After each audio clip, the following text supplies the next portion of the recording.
안녕하세요. 저는 영화를 좋아하고 드라마는 별로 좋아하지 않습니다. 영화를 좋아하는 이유가 2시간이라는 시간 동안 결말이 나기 때문에 영화를 좋아하는데, 그에 반해 드라마는 항상 처음에는 재밌다가 결국에는 스토리가 진부해지거나 아니면 뜬금없는 로맨스 때문에 재미를 잃곤 했습니다. 이렇게 드라마를 좋아하지 않는 제가 요즘 즐겨보는 드라마가 하나 있는데, 그건 바로 JTBC에서 하는 재벌집 막내 아들입니다. 처음엔 주인공이 1화부터 죽는 스토리에 대체 앞으로 어떤 전개를 하려고 하나 하는 호기심에 봤는데, 보다 보니 지나온 한국의 경제 이야기가 많이 들어가 있어서 관심이 있는 분야다 보니 요즘 재밌게 보고 있습니다. 사실 저는 드라마 속에서 주인공의 복수나 로맨스엔 별 관심이 없습니다. 다만 가상의 재벌로 나오는 순양이라는 그룹에 관심이 있어서 지금 집중해서 보고 있고, 또 제가 알고 있는 부분도 있어서 이렇게 영상으로 여러분들께 공유를 드리도록 하겠습니다. 다들 아시겠지만 순양은 누가 봐도 삼성을 모티브로 만든 가상의 기업인 걸 알 수 있습니다. 반도체를 주력으로 하고 또 자동차 산업에서 후발주자인 점이 그렇습니다. 하지만 삼성을 기본으로 하고 대한민국의 다른 재벌들의 이야기도 조금씩 가져온 것으로 보였는데, 그 중에 대표적인 게 주인공이 돈으로 살 수 없는 서울대 타이틀을 가져오겠다고 하는 장면이 그렇습니다. 드라마처럼 총수와 손자가 딜을 한 건 아니지만 현대 가문에서 이와 비슷한 사례가 있어서 설명을 드리겠습니다. 그 현대를 창업한 정주영 회장에게는 많은 아들들이 있었는데, 그중 6남인 정몽준 이사장이 어떻게 보면 재벌계 최초로 서울대를 입학했었습니다. 정몽준 이사장은 과거 국회의원으로도 유명하고 또 현대중공업의 실소유주로도 유명합니다. 하지만 또 유명한 얘기가, 아버지는 정주영 회장이 맞지만 다른 형제들과 달리 어머니는 다른 분으로 알려져 있습니다. 정몽준 이사장이 서울대 경제학과를 입학하면서 정주영 회장에게 인정을 받기 시작했다는 얘기가 유명합니다. 정몽준 이사장이 서울대를 간 뒤에 정주영 회장은 기업 회장들이 모이는 자리에서 그렇게 정몽준 이사장 자랑을 많이 했다고 합니다. 그 때문인지 삼성 이병철 회장도 자녀들을 서울대에 보내고 싶어 했다고 합니다. 참고로 말하면 이병철 회장의 자녀는 서울대에 입학한 사례는 없지만 손자인 이재용 회장과 정용진 부회장이 각각 서울대에 입학을 했습니다. 아무튼 제가 봤을 땐 정몽준 이사장의 서울대 입학 스토리를 따와서 드라마에 녹여낸 게 아닌가 하는 생각이 드는데, 참고로 말씀드리면 정몽준 이사장은 현대중공업 지분이 워낙 많다 보니 재산이 상상을 초월할 정도로 많습니다. 따라서 국회의원을 할 때 정몽준 이사장의 재산까지 합쳐서 국회의원의 평균 재산을 통계를 내보면 모든 국회의원의 재산이 말도 안 되게 높게 잡혀서 항상 정몽준 이사장의 재산은 빼고 통계를 냈다고 합니다. 정몽준 이사장이 국회의원일 당시는 모든 국회의원의 재산을 합쳐도 정몽준 이사장 재산의 절반도 미치지 못했다고 합니다.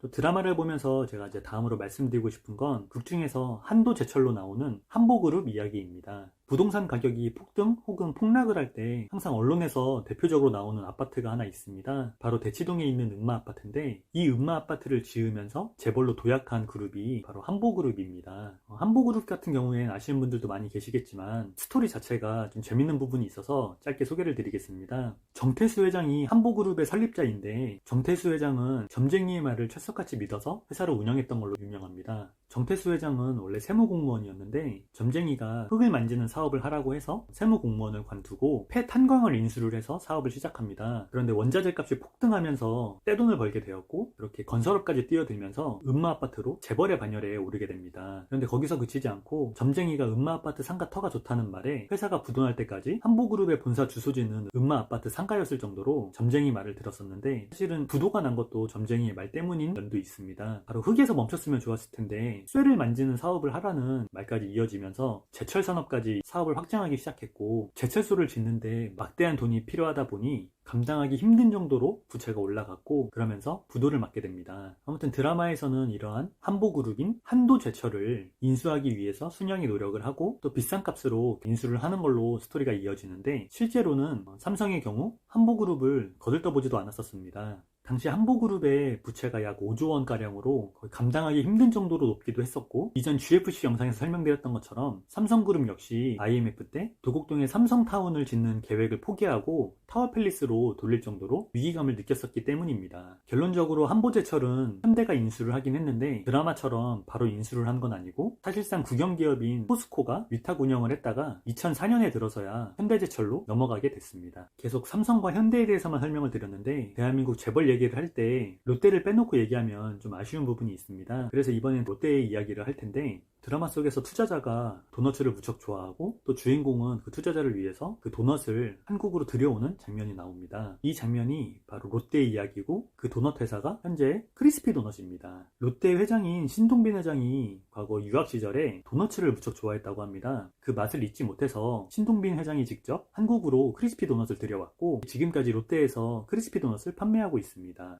참고로 말씀드리면 신동빈 회장의 크리스피 도넛과 같이 스무디킹이 무척 흡사한데 삼성TV나 LGTV의 리모컨을 제작하는 정인전자라는 회사가 있습니다. 그 회사 설립자의 장남이 미국 유학생활 중 그 스무디킹을 무척 좋아해서 자주 먹었었고 너무 좋아한 나머지 직접 한국으로 들여오기까지 합니다. 그렇게 한국에는 명동에 1호점을 내고 사업을 진행을 했는데 한국에서 장사가 너무 잘 돼서 그 명동 매장이 전 세계 스무디킹 매출 1위를 달성하기까지 했었습니다. 한국에서 스무디킹 장사가 너무 잘 되다 보니 결국에는 그 한국으로 스무디킹을 들여온 김성환 회장이 아예 스무디킹 본사를 역으로 사버리는 전설적인 사례가 있습니다. 참고로 스무디킹처럼 스포츠 브랜드 필라도 한국에서 장사가 너무 잘 돼서 한국에서 이탈리아 본사를 사버린 경우도 있습니다.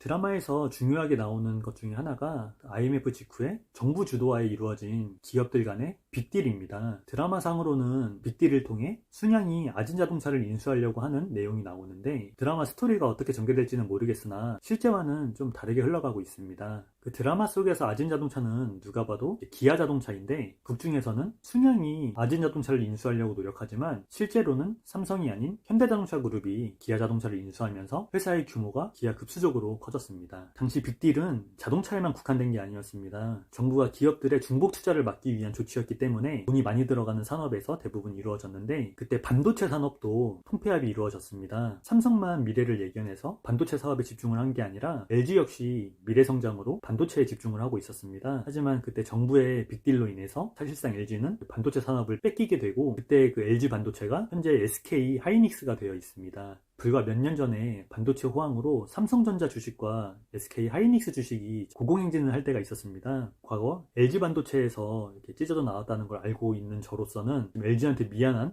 감정이 들 정도였습니다. 아무튼 얘기가 길어졌는데 이제 정말 끝으로 한 가지만 더 말씀을 드리면 그 주인공이 정체를 숨기고 지금 투자를 하고 있는 회사 이름이 미라클 인베스트먼트입니다.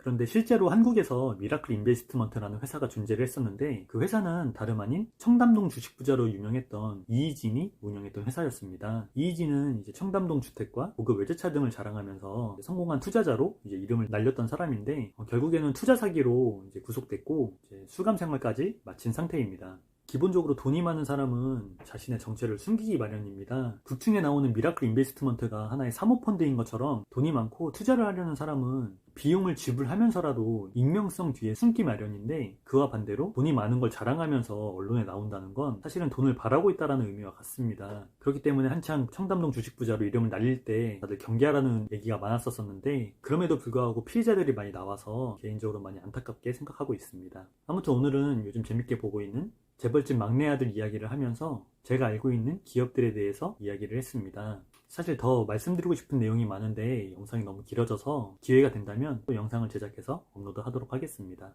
감사합니다.